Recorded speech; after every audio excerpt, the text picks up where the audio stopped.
Boa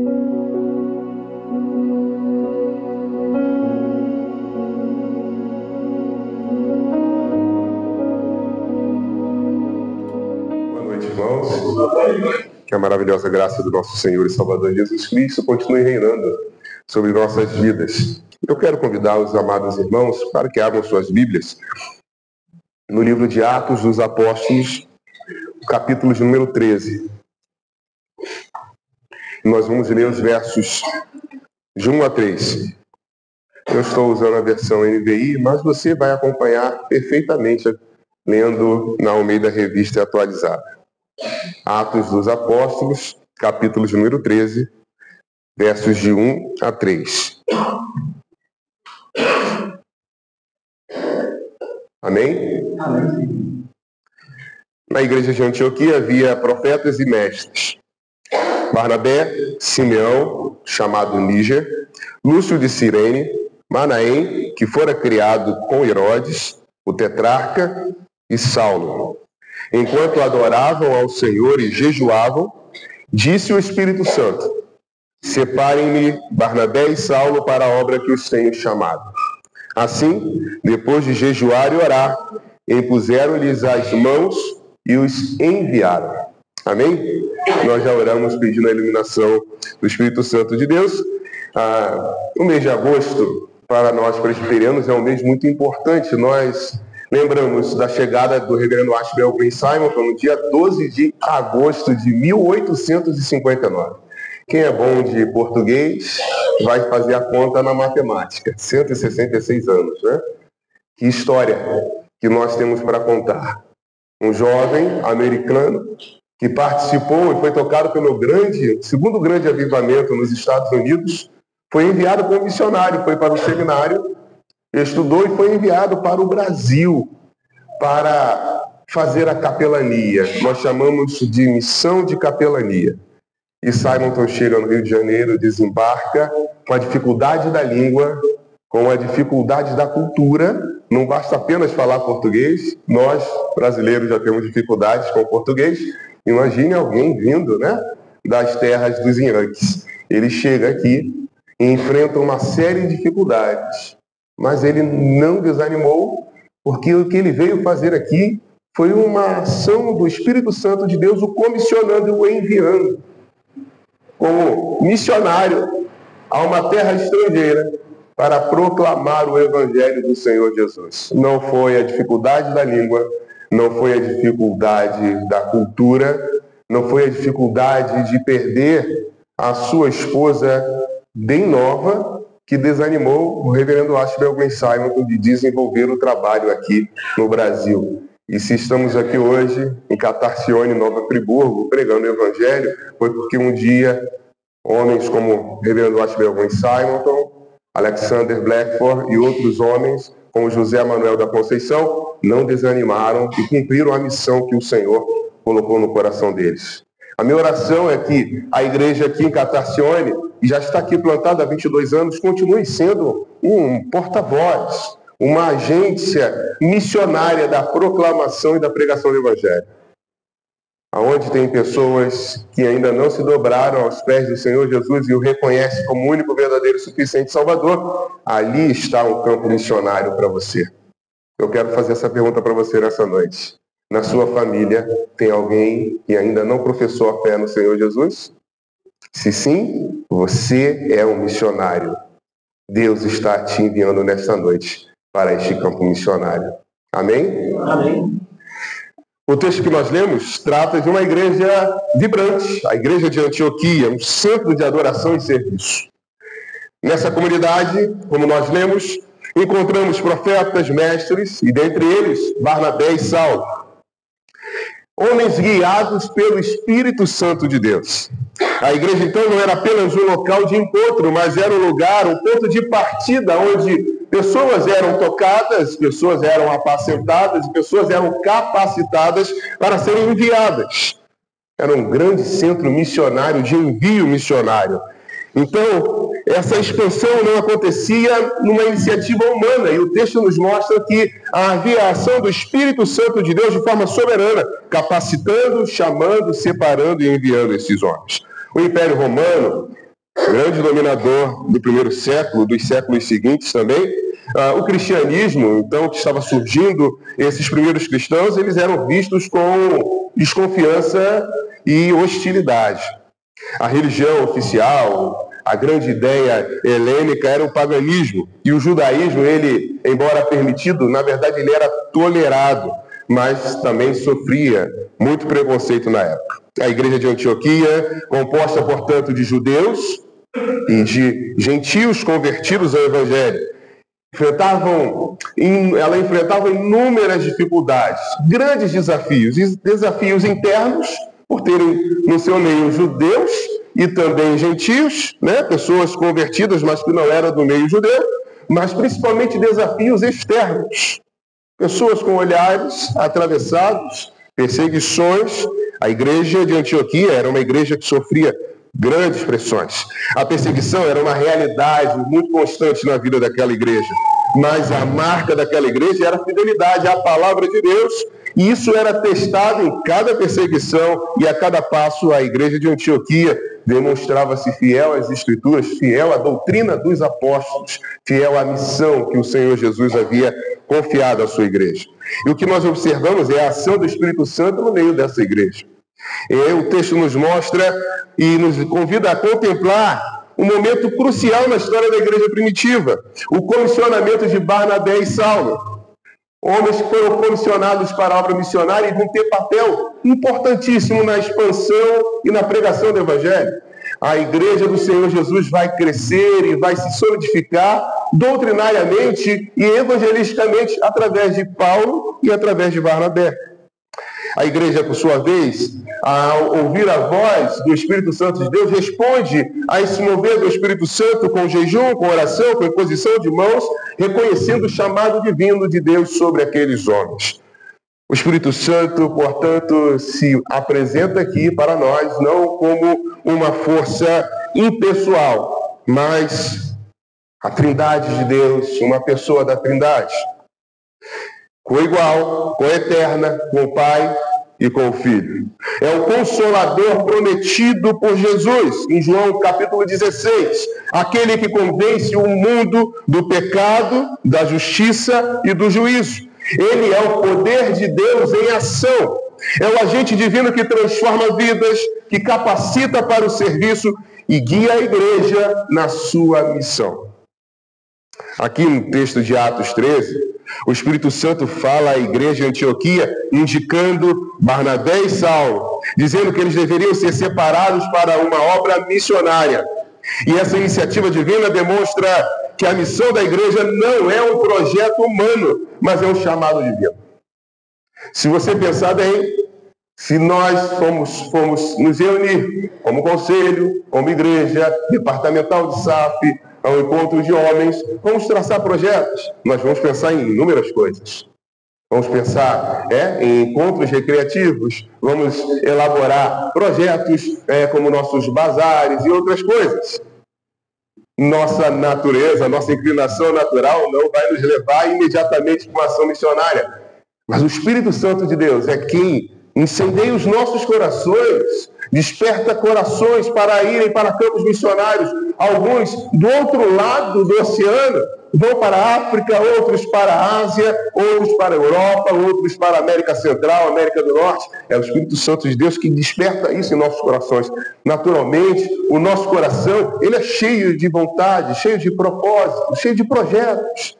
Aliás, a Bíblia, quando fala sobre o nosso coração, ela diz que enganoso é o coração do homem. Portanto, a ação missionária, ela em primeiro lugar nasce do Espírito Santo de Deus, movendo a igreja num movimento que naturalmente ela não faria. O Espírito Santo toca, capacita e nos envia. Que é a igreja? Então, a igreja é o corpo de Cristo movido pelo Espírito Santo. É a comunidade dos salvos, chamados para ser luz e sal do mundo.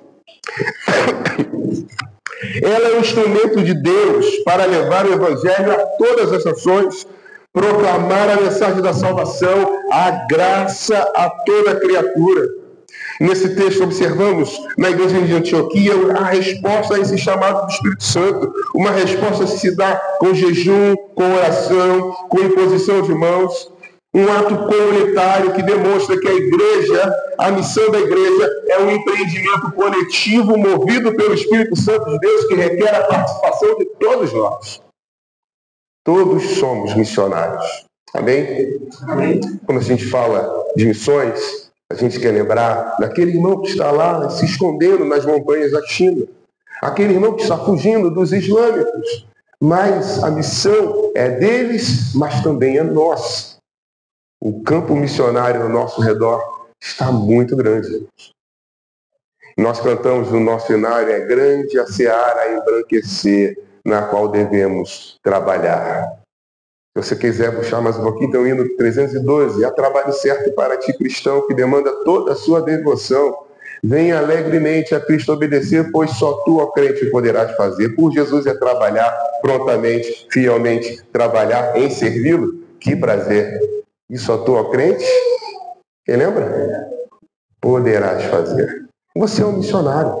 A ação missionária da igreja, ela é coletiva. Nós fazemos parte dessa missão. A igreja não envia missionários por sua própria autoridade, mas ela reconhece e confirma o chamado do Espírito Santo de Deus para a igreja. O chamado do Espírito requer, então, um ato de fé e de obediência, não só coletiva, mas também individual. Quando Barnabé e Saulo são comissionados, é exigido deles uma resposta de fé e obediência. A igreja confia na direção do Espírito Santo. Os líderes da igreja confiavam na direção do Espírito Santo, mas os missionários também precisavam confiar na direção e na autoridade do Espírito Santo.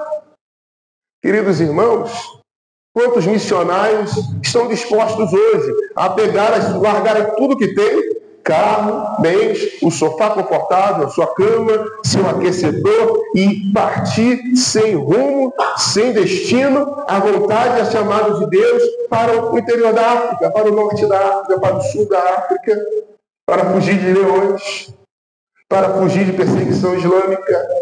Quantos de nós?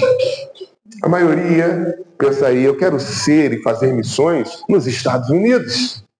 Eu quero ir fazer missões na Europa. Lugares que também precisam grandemente do Evangelho. Mas não é esse glamour. O envio do Evangelho, do missionário, o missionário que é enviado para campos distantes, ele não está pensando em conforto. Na verdade, ele nem sabe se ele vai conseguir dormir num travesseiro na noite que ele chegar no país que ele está indo em missão.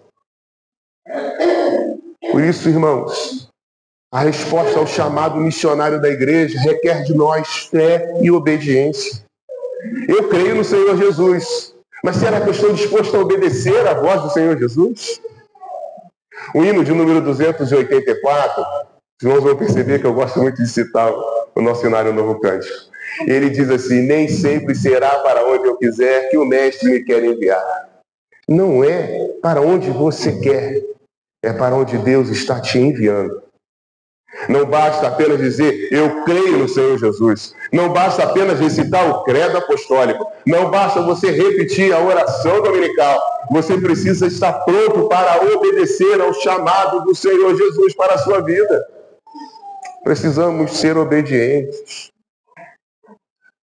Em nome de Jesus, que saiamos daqui nesta noite mais crentes, mas ainda assim, e muito mais obedientes à voz do Senhor Jesus. Porque é a desobediência que nos leva a pecar contra Deus. Foi a desobediência que fez o homem pecar no jardim do Éden. E ainda é a desobediência que nos leva para muito longe da vontade de Deus para as nossas vidas. Esse episódio nos ensina que o chamado de Deus requer essa resposta de fé e de obediência. A igreja é chamada a confiar na direção do Espírito Santo e a enviar os seus membros para a missão, mesmo que isso implique em sacrifícios. Os missionários são chamados a responder a esse chamado divino com coragem e disposição para servir a Deus em qualquer lugar, em qualquer circunstância. Como eu falei aqui, a sua casa é um potencial campo missionário. A sua vizinhança é um potencial campo missionário. O seu local de trabalho, de estudo, é um potencial lugar missionário. Comece a fazer missões aonde você trabalha. Comece a fazer missões aonde você estuda. Comece a fazer missões aonde você mora. Isso vai implicar em obedecer à voz do Senhor. Todos nós fomos chamados e enviados pelo Senhor Jesus na grande comissão. Ide por todo mundo, pregar o Evangelho a toda criatura. Quem crê e for batizado será salvo. Quem não crê já está condenado, mas a sua missão é pregar, é anunciar. Nós estamos debaixo de uma missão. A Igreja Presbiteriana e Catarcione, de Conselheiro Paulino, a igreja aqui em Nova Friburgo, ela tem uma missão importantíssima: anunciar o Evangelho do Senhor Jesus Cristo até que Ele venha. Essa é a nossa missão, gente. E quando nós olhamos esses 3 versículos, dessa mudança de chave, três versículos importantíssimos na história da igreja, que enviaram homens importantes demais para o crescimento e a expansão do Evangelho, nós enxergamos aqui, precisamos ver quais são as marcas dessa igreja de Antioquia que nós queremos na nossa igreja presbiteriana de Catarcione, de Conselheiro Paulino. Nós queremos a igreja presbiteriana do Brasil. Quais são as 5 marcas que nós observamos aqui? A primeira delas é que a igreja, ela é uma comunidade, precisa ser uma comunidade vibrante e missionária, impulsionada pelo Espírito Santo de Deus. E aqui reside um princípio. A igreja não é um clube social ou uma instituição estática, mas ela é um corpo vivo. Ela é dinâmica e ela precisa ser missionária. Nós precisamos ser impulsionados pelo Espírito Santo de Deus. É assim. Precisamos ser assim como a igreja de Antioquia. Um centro vibrante de adoração, de serviço, de ensino, de envio missionário. A igreja hoje deve ser um lugar onde o Espírito Santo de Deus se move livremente, irmãos, em cada um de nós, em nossos corações, capacitando cristãos, capacitando vidas para o serviço, guiando-nos para a expansão do reino de Deus, aonde nós estamos inseridos. Por isso, a primeira marca da nossa igreja precisa ser uma igreja conhecida por ser uma comunidade vibrante, missionária, impulsionada pelo Espírito Santo de Deus. Não podemos ser conhecidos como uma igreja fria. Há muito tempo, a igreja presbiteriana recebeu um título aí, honoris causa, de ser uma igreja que eles chamam até de sorveteriana. Não sei se você ouviu isso por aí. Aqui é tão frio, que eu não sei que essa piada aqui vai acontecer. Mas lá embaixo, aonde a gente, lá em São Gonçalo, por exemplo, é um lugar muito quente. Tem que ter ar-condicionado no templo, muito quente. E aí, quando coloca o ar-condicionado na igreja, o pessoal fala logo, pronto, viramos sorveterianos. Porque o pessoal diz assim, não, Espírito Santo, talvez isso seja culpa nossa, como pastores e líderes, como igrejas de muitos anos, com medo da palavra Espírito Santo. Assim como muitos têm medo de falar de Apocalipse, ou ler o livro de Apocalipse. Não, irmãos. Precisamos entender que o Espírito Santo está em nós, se move em nós. Ele está selado em nós. Ele é o penhor, a certeza de que o Senhor Jesus Cristo voltará para buscar a sua igreja. O Espírito Santo está aqui. Ele não está em denominações, ele está no corpo de Cristo. Por isso a nossa igreja não é uma igreja fria. Quem é fria são os crentes que não buscam a presença do Espírito Santo, não se relacionam com Deus, não falam com Deus, não oram com Deus, por isso não são vibrantes.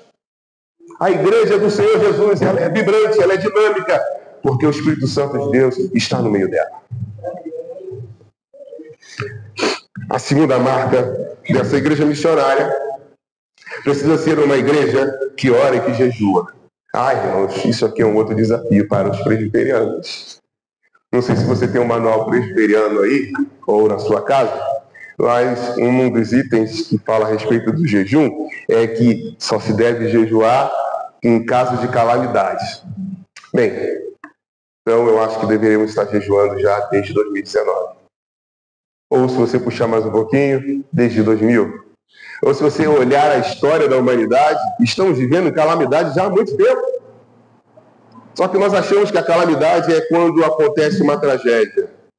Achamos que calamidade é quando não tem jeito para algumas coisas. Irmãos, olha para o estado que nós estamos vivendo no Brasil. Eu não estou falando de espectro político, eu estou falando de todas as áreas, segurança pública, saúde, financeira. Olha só o problema que estamos enfrentando, irmãos.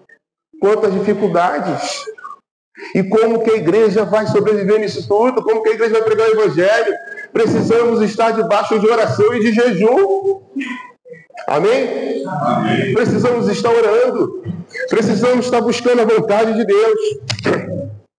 A oração e o jejum são práticas espirituais essenciais para uma igreja missionária. São elementos vitais para discernir a vontade de Deus. Olha, Jesus passou 40 dias e 40 noites sem comer nada. Aí você pode dizer, é mole, né? É o Filho de Deus. E aí quando o diabo vai tentar, o que o diabo fala para Jesus? Está vendo essas pedras? Transforme elas em pães e coma. Qual é a resposta de Jesus? Nem só de pão viverá o homem, mas de toda a palavra que procede da boca de Deus. Sabe por que Jesus falou isso? Ele estava preparado. Ele estava preparado. Mas aí, eu conheço alguns crentes, não aqui de Friburgo, também não são da minha igreja, mas tem alguns crentes que têm carteirinha de membro. Pastor, eu sou da igreja presbiteriana desde o meu nascimento. E aí, quando enfrenta a primeira adversidade na vida, o que acontece com ele? Corre. Passa vergonha. Meu avô, desde os 3 anos de idade, deficiente visual. Alguém para a mãe dele, né? A minha bisavó na infância, quando ele teve um problema de saúde, disse que ele tinha que colocar vinagre nos olhos para curar. Meu avô, então, nunca soube o que era ler. Mas ele ouviu a palavra de Deus. E a palavra de Deus entrou no seu coração. E dali ela nunca mais saiu. Eu digo para você, do que eu me lembro do meu avô, eu ainda não tenho a capacidade de memória que aquele homem teve. Sem saber ler, ele conseguiu gravar nas tábuas do seu coração a mensagem do Senhor, porque ele vivia uma vida de oração e de jejum. Ele tinha uma vida de comunhão com Deus. O que falta para mim, o que falta para você hoje, se nós temos autoridade no nome de Jesus, não é uma carteirinha de igreja. Não é o símbolo da igreja estampada no nosso carro, no nosso peito. O que falta para nós hoje é nos relacionarmos com Deus através de oração, através de santificação. E a Bíblia fala, santificai-vos, porque sem a santificação ninguém verá Deus. Quando você é alcançado pelo Evangelho de Jesus, o Evangelho entra no seu coração, o Espírito Santo de Deus te transforma. A ação imediata é buscar viver uma vida que responda a essa salvação, santificando, dando fruto do Espírito, como Paulo vai descrever lá em Gálatas capítulo 5, amor, paz, bondade, benignidade, compaixão, domínio próprio. Contra essas coisas não há lei. Que nós precisamos buscar, irmãos, é a presença do Espírito Santo que está em nossas vidas. Precisamos nos relacionarmos com Ele. A igreja de Antioquia tinha essa marca, a marca de uma igreja que era sensível à voz do Espírito Santo de Deus, oravam e jejuavam. Isso precisa acontecer nos nossos dias. Uma igreja que buscava a direção de Deus em oração e jejum antes de agir, antes de planejar, antes de enviar Barnabé e Saulo. A igreja de hoje deve dedicar tempo à oração e ao jejum, deve buscar a vontade de Deus para a missão que Deus confiou a ela. A oração nos conecta ao coração de Deus, nos alinha com os seus propósitos. Se você ainda não entendeu o papel da oração na sua vida e não tem orado, você precisa ler o que Paulo escreve em Romanos capítulo 8, a partir do verso de número 23. Leia e você vai perceber qual é o papel do Espírito Santo. Por que nós oramos? O que o Espírito Santo faz? Ele intercede por nós com gemidos inexprimíveis. Mas além disso, ele sabe qual é a mente de Deus. Ele sabe o que Deus quer para nós. A oração, portanto, é a forma de nos conectarmos a Deus, a entendermos quais são os propósitos, os planos de Deus para as nossas vidas. A terceira marca da igreja missionária é uma igreja que tem o Espírito Santo, portanto, como protagonista da missão. É o Espírito Santo que chama e que capacita. E é o que o texto diz. Disse o Espírito Santo, separai-me, Barnabé e Saulo, para a obra que os tenho chamado. Não foi o pastor que indicou. Não foram os presbíteros da igreja. Não foi o irmão mais velho da igreja, não foi a presidente da SAP, o presidente da OMP, não foi. Foi o Espírito Santo. Coisa fantástica, irmãos. Essa obra não é nossa, essa obra é do Senhor. Quem melhor do que Deus, que não vê o externo? Não é isso? Foi lá Samuel para ungir rei, um rei lá em Israel. Saul ainda estava reinando, ele foi escondido. E ele chega na casa de Jessé e vê aqueles jovens fortes de academia, aqueles caras que ficam lá preparados para a guerra. Passou todos eles e Deus falou assim: não é nenhum deles. E Samuel falou assim: não, o senhor não pode estar falando sério.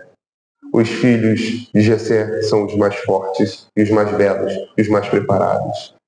E Deus falou para ele: não, você vê o exterior, mas eu, o Senhor, conheço e vejo o coração. É o Espírito Santo que conhece, por isso é Ele quem é o protagonista. O protagonista da igreja não é o pastor. Por melhor que ele pregue, por melhor que ele dirija, por mais bonitas que sejam as suas palavras ou estratégias, nada disso adianta se o Espírito Santo não estiver dirigindo. Precisamos entender que o protagonista da igreja é o Espírito Santo de Deus.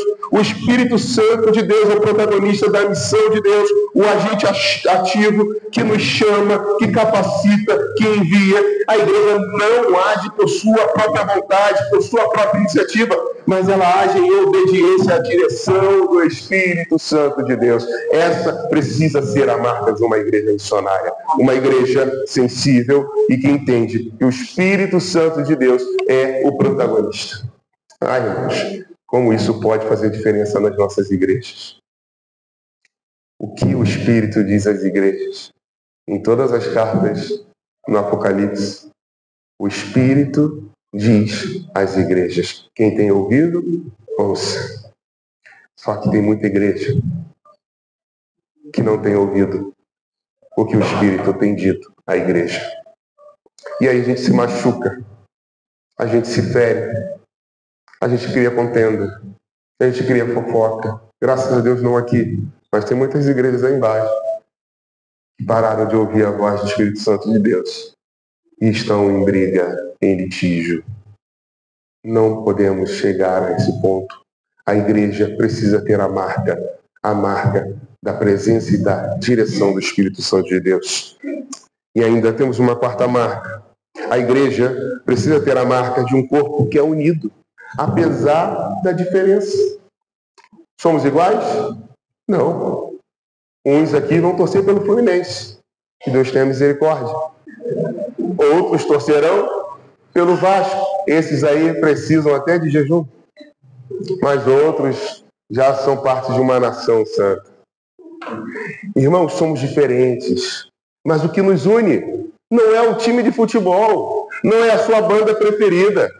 O que nos une é o Espírito Santo de Deus, é o amor do Senhor Jesus, é o Salmo 133 dizendo que é bom e agradável que os irmãos vivam em união, mesmo que venham de tribos tão diferentes, que falem mais alto, outros falem mais devagar, mas quando eles estão juntos, é como um óleo precioso que desce sobre a cabeça, sobre a barba de Arão e vai pela orla das suas vestes. É como o orvalho do Hermon.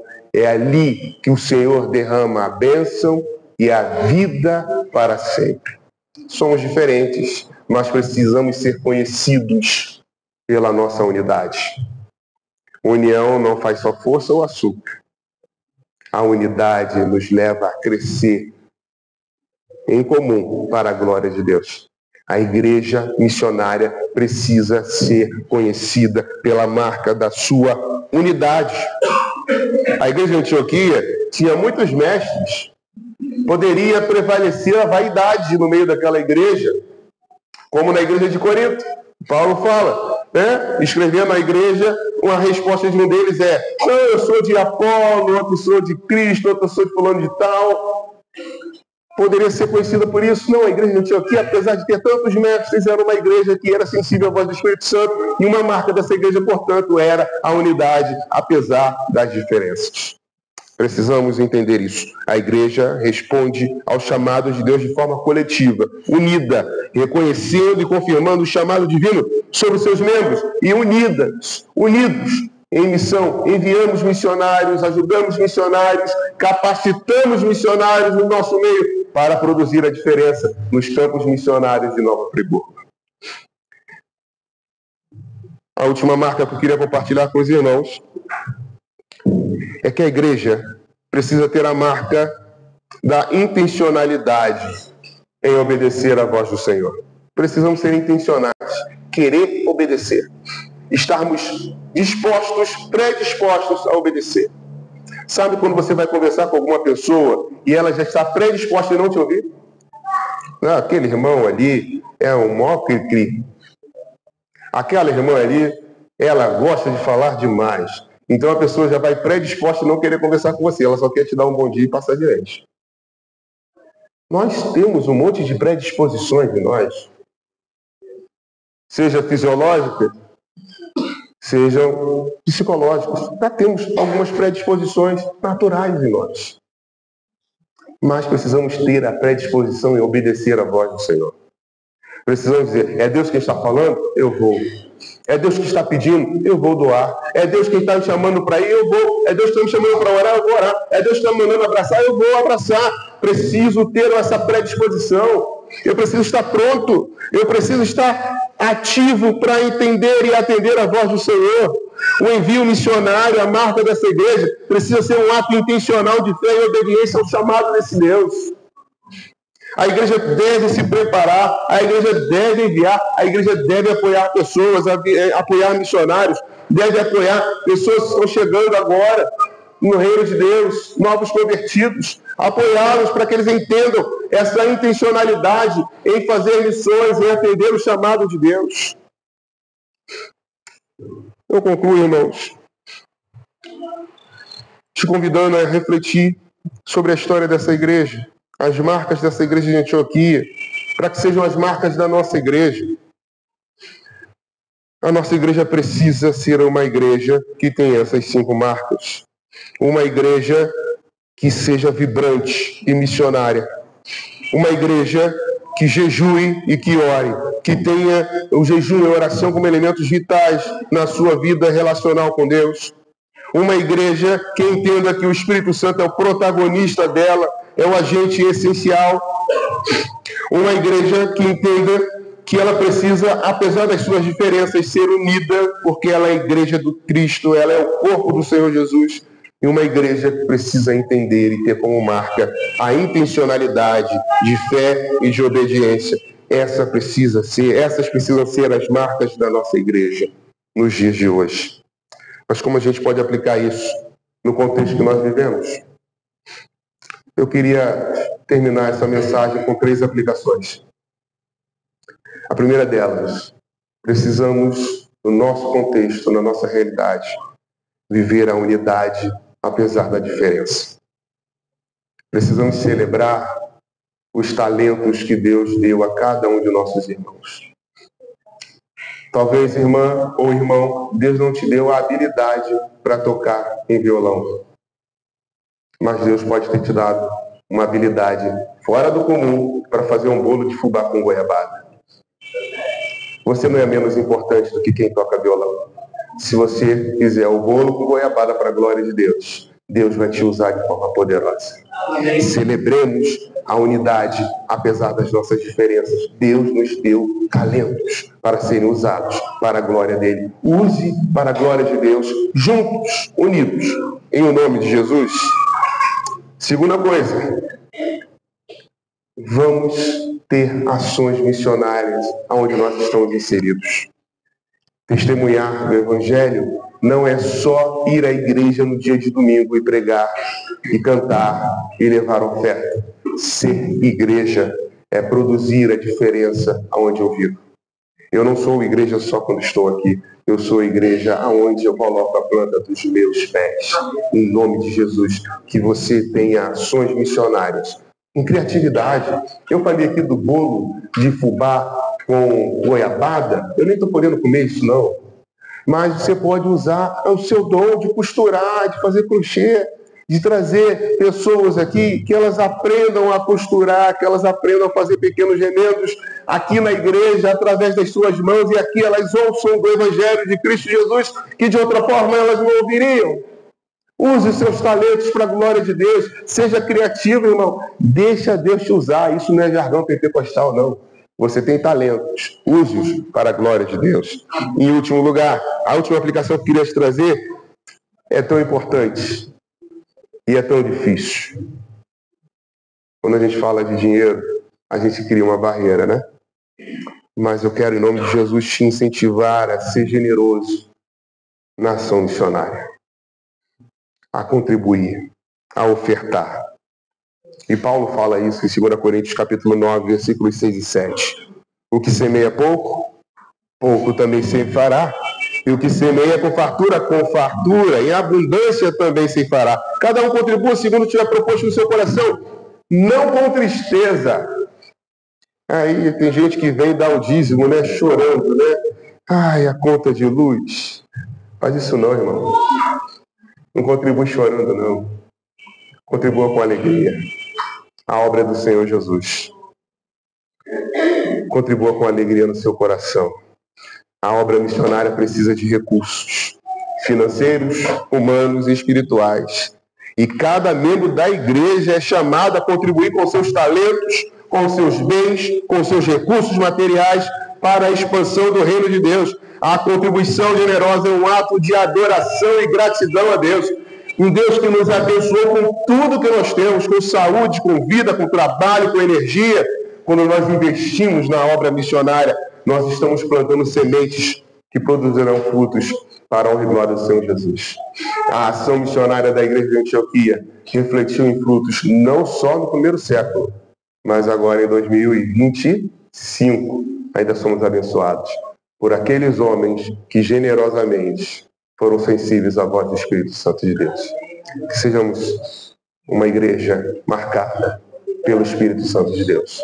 Que Deus continue a abençoar na sua vida, abençoando o seu coração, te dando a energia, a alegria e a intrepidez, a coragem para atender e obedecer à voz do Senhor Jesus. Vamos fechar nossos olhos e falar com Deus? Pai, nós te agradecemos, porque o Senhor fala aos nossos corações através do seu Espírito Santo.